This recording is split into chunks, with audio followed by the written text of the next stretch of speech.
Pressurizing, boost won't fade. Every build a legend made. Supercharged soul, forged design. Boost walks forever.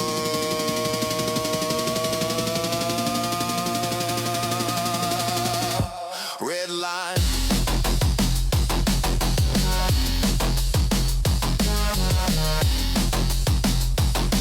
Boost walks forever. Red line.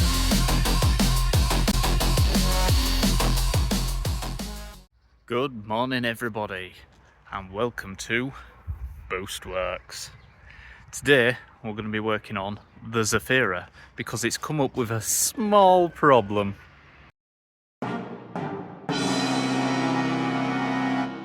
Yes, that's right, the control arm's broken. I've never seen it that bad, but anyway, let's get into it.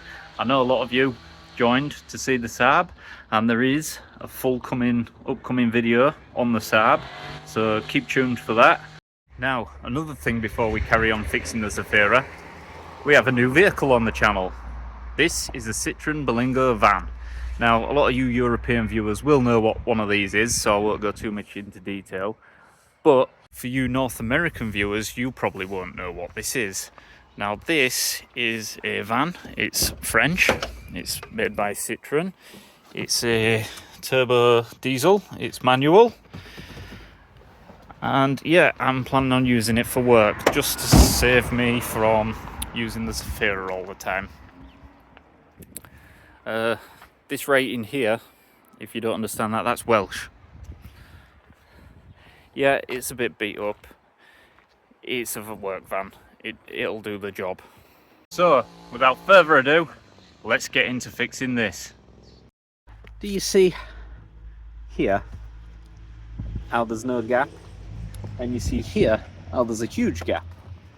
Well, there's a reason for that. As you can see under here, that's not good. That is not good at all. I only just managed to drive it here very carefully. It was swerving all over the road. It was absolutely terrible. So I think what we need to do is get the car jacked up and see what we can do about it.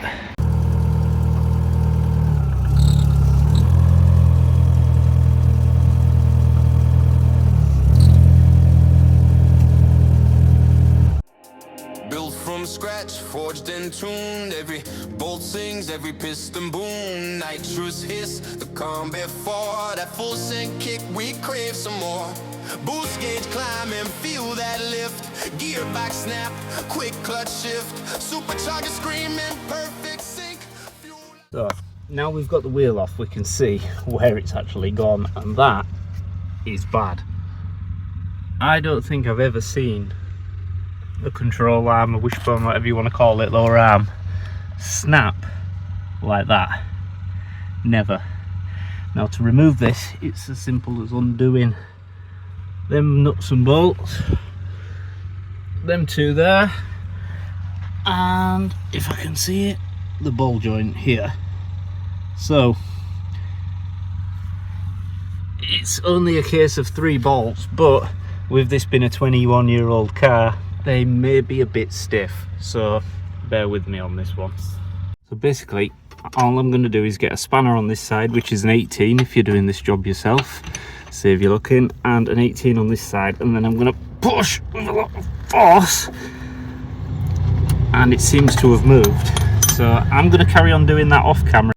That one's now out, that one's now out, and I've also taken the ball joint bolt out.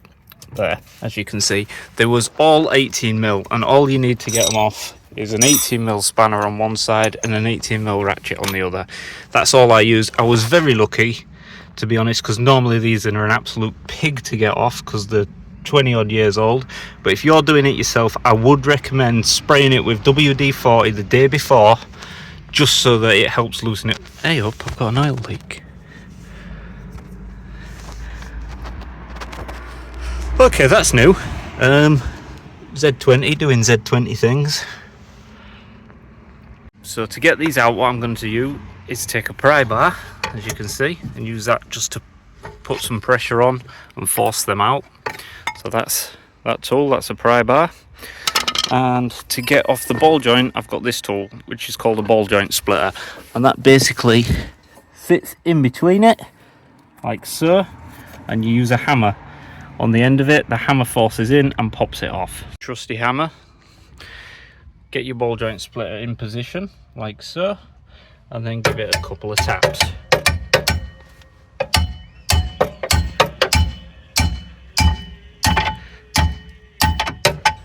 Now, as we're going in, you may be able to see, you may not, this is now forcing the ball joint out of its position. So I'm going to keep on whacking that. I've lost my camera mount, so I'm trying to do this with one hand. So I'm going to do that off camera, but you understand the idea. That has now split apart completely. I just need to pry it out using this. A little bit of a pry.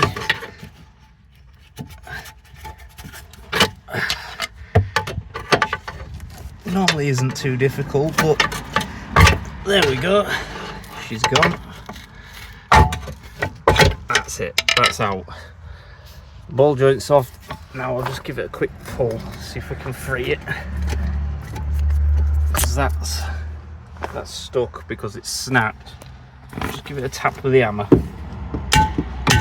There we go. That's off. All we're held on by is that ball joint there, which with a bit of a wiggle should come straight out. So the old one is off, and as you can see, this is the old one. That's where it's sheared. I can't believe that. It's crazy. That's clearly old and battered, but here is the new one I've bought with nice new bushes, and this is a perfect replacement if you can see them side by side. I bought this one on eBay. They're readily available on eBay, Autodoc and many other websites. You can also get them from companies like GSF or Motor Factors, any of them. But yeah, I think it's time to get this on. And then I did buy a pair. You don't have to buy a pair if you're replacing these.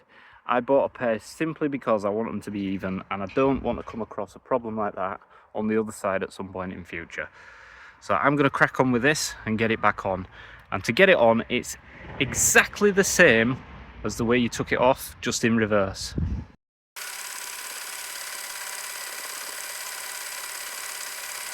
Right, we're all back together. That bolt's in there, that bolt's in there, and the ball joint is in here. A quick tip, because I did have a bit of a struggle getting that back in. A quick tip I used, and you could also use yourself if you're doing this job, is put a scissor jack underneath that bit and jack it up to a point where it's easier to get the ball in and out, and that worked a treat for me. I'm going to torque this up now. I read online that is 100 Newton meters. That one's 100 Newton meters, and this one is 75 Newton meters. That's what I'm going to torque them to. If you're going to do this job yourself, don't take my word for it. Please do your research on your own torque settings. Some people like to go FT, which is called fucking tight. I'm not going to do that, because if it ever needs replacing again, it's a nightmare to get off. So take your torque wrench. These are your numbers. This is the newtons, and you just twist it until you get to the point where you're at. I have now got mine locked at 100. Actually, that needs to be over a bit more. That is now 100, sorry. And you just lock it using the end lock and then tighten it up until it clicks. That's tight. Same again on here, which it is an awkward place to get it in, I'll be honest. But again, turn it until it clicks, and that's it. So it's back together, wheels back on, it's all back together, it's all tightened up. And what I'm going to do now is just drive it up the road, make sure it's working, spin it round and do the other side.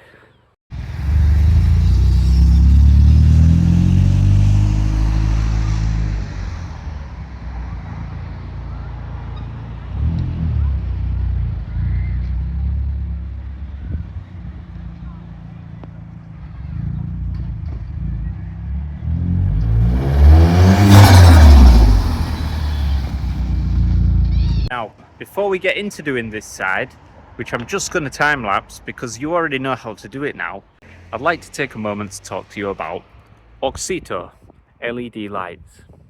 So, like me, do you drive old cars? Are your headlights not quite up to what modern traffic is? I've got the solution, Auxito, and I'm going to quickly show you how to fit these into your headlights. These are straight plug-in from your factory wiring. There is no messing around, no wiring needed, and you too will have LED lights. This is what the product looks like. Very nice, very good quality is my first impression. What we're going to do simply is unplug the standard headlight bulb.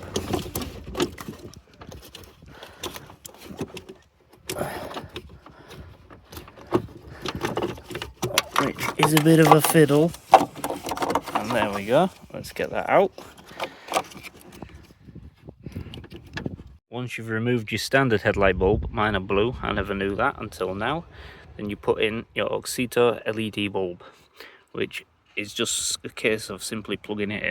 Now once you've plugged it into your wiring, you simply put it back where it should be, tighten it up, put everything back as how it should have been before.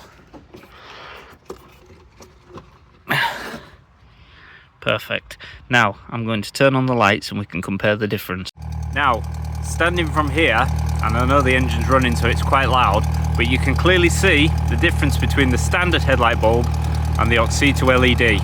Now, this is a much needed upgrade if you drive older cars like I do. I think to get a real fair comparison, we should do this at night time. So let's make it night. Exactly. And now it's night time. Can you tell? Can you see a difference? Yeah, you can really see the difference. Not just in the brightness, but the actual colour.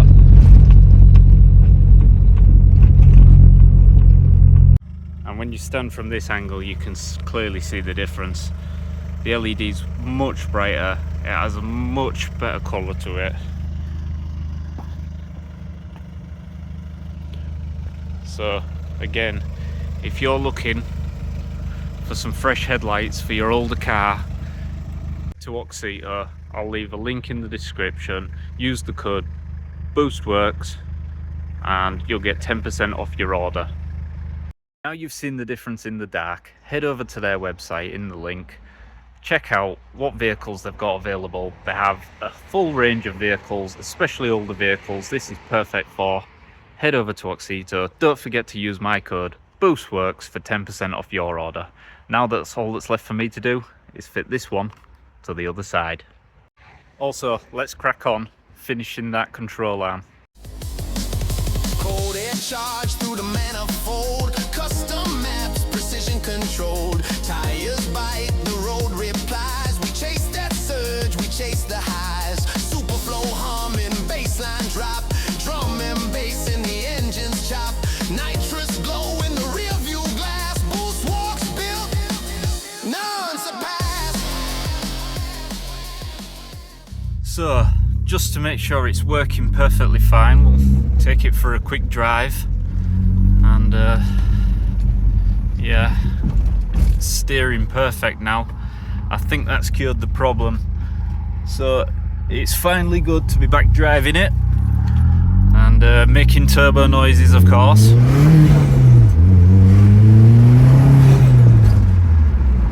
Can't beat turbo noises. So yeah, feels good to be driving it again. We've got new headlights, new control arms, and it should be good for plenty of time to come.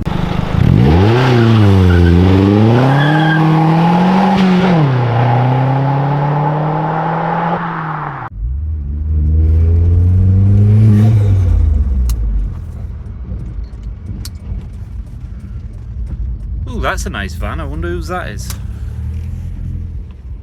Well, I'd like to thank you all guys for watching, and if you're wanting more content on this thing, which is coming up very soon, then keep subscribed, give us a big thumbs up.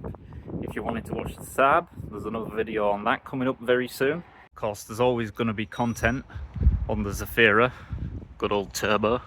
Potentially There could be videos on the van if anyone's interested in that. If you are interested in that, leave a comment saying Bolingo. And of course, there's a wiring video coming up on the Mercedes, which I know a lot of you have come to watch. These t-shirts will be available soon. I've started designing some t-shirts, so they'll be available soon. I'll get them up on the Mercedes video. So again, give us a like, subscribe, share with friends, and keep watching. Thank you all.